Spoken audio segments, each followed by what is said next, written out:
একজন content creator কিংবা যারা সোশ্যাল মিডিয়াতে ভিডিও তৈরি করেন তাদের একটা প্রধান অস্ত্র যদি বলি সেটা হচ্ছে একটা ক্যামেরা। ক্যামেরাটা মোবাইল ফোনও হতে পারে কিংবা একটা ডিএসএলআর ক্যামেরাও হতে পারে। এবার তার কাছে সেই ক্যামেরাটা একটা কিন্তু ইমোশন, একটা ভালোবাসাও বলতে পারেন। আর আজকের ভিডিওটা আমি করব এই ক্যামেরা রিলেটেড, আমার ক্যামেরা জার্নিটাকে শেয়ার করব। আর ভিডিও শুরু করার আগে আরেকটা ইম্পর্টেন্ট কথা আমি বলতে চাই, সেটা হচ্ছে যারা চ্যানেলটি অনেকদিন পরে আমার এই ভিডিওটি দেখতে পাচ্ছেন তাদের উদ্দেশ্যে যে আমি একজন ফুল ডিমোটিভেট একজন ইউটিউবার। আর সেই ডিমোটিভেট ইউটিউবার কিছু টিপস আপনাদেরকে দিতে এসছে, তাও আবার অনেক দিন পরে। আর ভিডিও শুরু করার আগে আরেকটা কথা আমি বলতে চাই, যারা ইউটিউব শুরু করছেন তাদের ক্ষেত্রে এই ভিডিওটি কিছুটা মোটিভেশনের কাজ করতে পারে। তো হ্যালো বন্ধুরা, আপনারা দেখছেন all Bangla tips YouTube channel, আমি আপনাদের সঙ্গে আছি বাবন। তো বেশি দেরি না করে আজকের ভিডিওটি শুরু করি।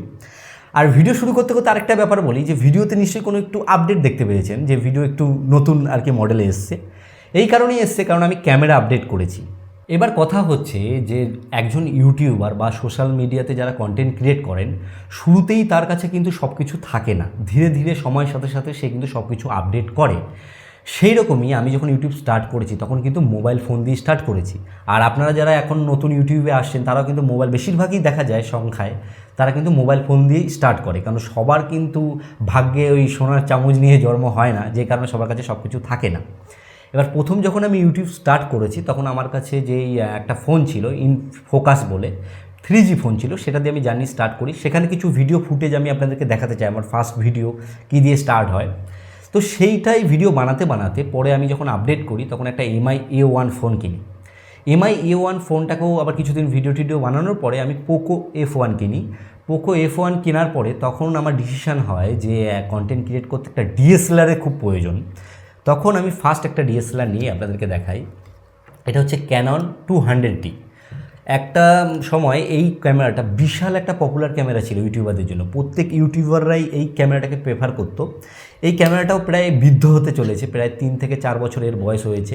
আমিও এতে অনেক ভিডিও শ্যুট করেছি, কিন্তু একটা সময় গিয়ে আমার মনে হলো এটাও আপডেট করার দরকার। তারপরে ফাইনালি আমার একটা ড্রিম ক্যামেরা, যেটা হচ্ছে গিয়ে সনির, ফাইনালি আমি একটা সনির ক্যামেরা নিয়েছি। আর সনির ক্যামেরা, আপনাদেরকে এই ভিডিওটা এই কারণে করছি, এই জিনিসটা মোটিভেট করার জন্য। সনির ক্যামেরা আমার অনেক দিনের স্বপ্ন, যে আজকে নেবো কালকে নেবো, কিন্তু পয়সা হচ্ছে এমন একটা জিনিস যে ওটা সবসময় সবার কাছে থাকে না। আর অনেকে জানেন যে ইউটিউব চ্যানেলে আমার প্রায় 2 মিলিয়নের কাছাকাছি সাবস্ক্রাইবার, মানে 17 লাখ মতো। তাহলে মনে হয় এর প্রচুর টাকা আর্নিং করে, যে কারণে সে সহজেই সব কিছু নিয়ে নিতে পারে। তো এরকম কিছু ব্যাপার নেই, কারণ আমি চ্যানেলটি সঠিকভাবে চালাতে পারিনি, কিছু ইস্যু হয়েছিল আমার ক্ষেত্রে। সেই বিষয়ে কিছু কথা আমি বলবো। আর সনির ক্যামেরাটাও আপনাদেরকে আমি দেখাবো, সামনে আমি দেখাচ্ছি। এটা ওর লেন্স আর কিছু জিনিস, এখন ক্যামেরাটা শ্যুট হচ্ছে বলে আমি দেখাতে পারছি না, আমি সামনে দেখাচ্ছি। আর কিছু ব্যাপার আমি এখানে বলতে চাই যারা নতুন ইউটিউবার রয়েছেন তাদের ক্ষেত্রে, যে শুরুতে প্রত্যেকের মধ্যে বিশাল পরিমাণে এনার্জি থাকে, প্রচুর পরিমাণে আগ্রহ থাকে, যেই কারণে তারা কিন্তু ভিডিও দিতে থাকে। একটা সময় গিয়ে তাদেরও কিন্তু আগ্রহ হারিয়ে যায়। আর আমার ক্ষেত্রে দেখুন, এত বড় একটা চ্যানেল যেখানে এত সাবস্ক্রাইবার রয়েছে, সেখানে আমি ভিডিও দিতে পারছি না কিছু ডিমোটিভেট ইস্যুর কারণে। এবার কথা হচ্ছে, আপনি দেখবেন সোশ্যাল মিডিয়ায় খেয়াল করে, আপনি যখন ভাইরাল হয়ে যাবেন তখন কিন্তু বহু সংখ্যক মানুষ আপনাকে ফলো করবে। তখন কী হবে, কিছু লোক আপনার সাথে মিট করতে চাইবে, এবং কিছু নিউজ চ্যানেল আপনার ইন্টারভিউ নিতে চাইবে, অন্য ভিডিও যারা করে তারা আপনার সাথে দেখা করতে চাইবে। কিন্তু বর্তমান আমার অবস্থা দিয়ে বলি, আমার 17 লাখের উপরে সাবস্ক্রাইব রয়েছে, তারপরেও দেখুন এখন কিন্তু আমার সাথে কানেক্টেড কেউ নেই, মানে কোনো ইউটিউবারই নেই। অনেকে হয়তো ভুলে গেছে, কিন্তু এখনও কিছু মানুষ আছে যারা ভালোবাসতো, এখনও বাসে আর কি, তারা কিন্তু এখনও মনে রেখেছে। তাদের ভালোবাসার জন্যই এখন আমার ভিডিওটি তৈরি করা। আর এবং নেক্সট আরও ভিডিও আমি এই চ্যানেলে নিয়ে আসবো। কিন্তু এখানে আমি একটা কথা, আগে যেগুলো আমি ভুল বলেছি সেটা এখন আমি শুধরাতে চাই, যে রোজ ভিডিও দেবো এরকম আমি আর প্রতিশ্রুতি দেবো না। এই কারণে দেবো না, কারণ রোজ ভিডিও দেওয়া কখন কি ভাবছি আমি নিজেই বুঝতে পারছি না। আমার মধ্যে একটা অন্যরকম জিনিস কাজ করছে, কারণ আমি আগের ভিডিওতে বলেছিলাম ফেসবুকের কিছু ওয়ার্কের কারণে আমি ইউটিউব থেকে একটা দূরত্ব আমার মধ্যে সৃষ্টি হয়েছে।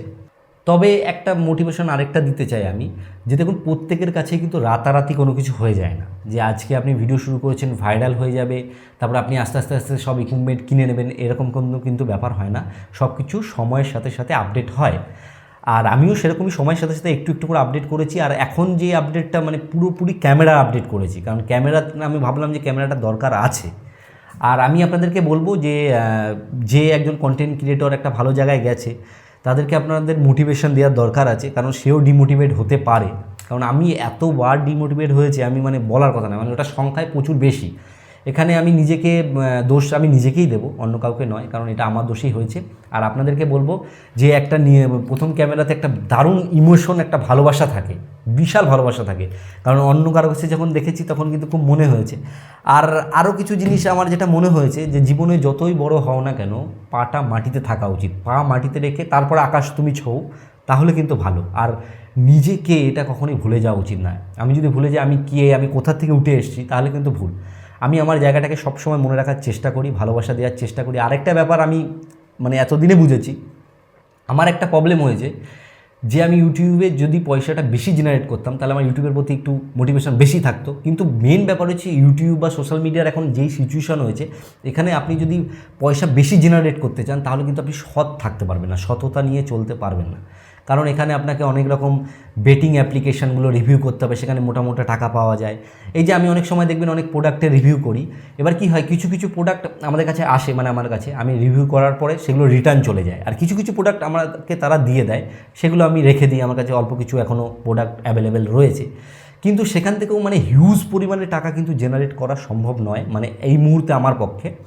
তবে আমি ইউটিউবটা আবার কন্টিনিউ করছি, নতুন কন্টেন্ট আর নতুন একটা স্টুডিও লুক চলে এসেছে। আর আপনারা কিন্তু জানাবেন যে এই লুকটা কেমন লেগেছে। মানে এটা অ্যাকচুয়ালি একটা আপডেট ভিডিও মনে করতে পারেন। মানে আমি এই ভিডিওতে অনেক ভুল কথা বলেছি, হয়তো অনেক ভুলভাল বকে ফেলেছি, কিন্তু এইটা আমার মানে অভ্যাসটা চলে যাওয়ার কারণে, মানে অনেক দিন ভিডিও বানাইনি না, বুঝতেই পারছেন যে এটা কোনো অভ্যাসই নেই আমার। আর আমি নতুনভাবে শুরু করতে চাইছি, আর আপনারা একটু আগ্রহ দিন, তাহলে আমি নতুন কিছু আপনাদেরকে দেখাতে পারবো, আর কিছু টিপস দেবো, আবার ইউটিউব রিলেটেডই টিপস থাকবে।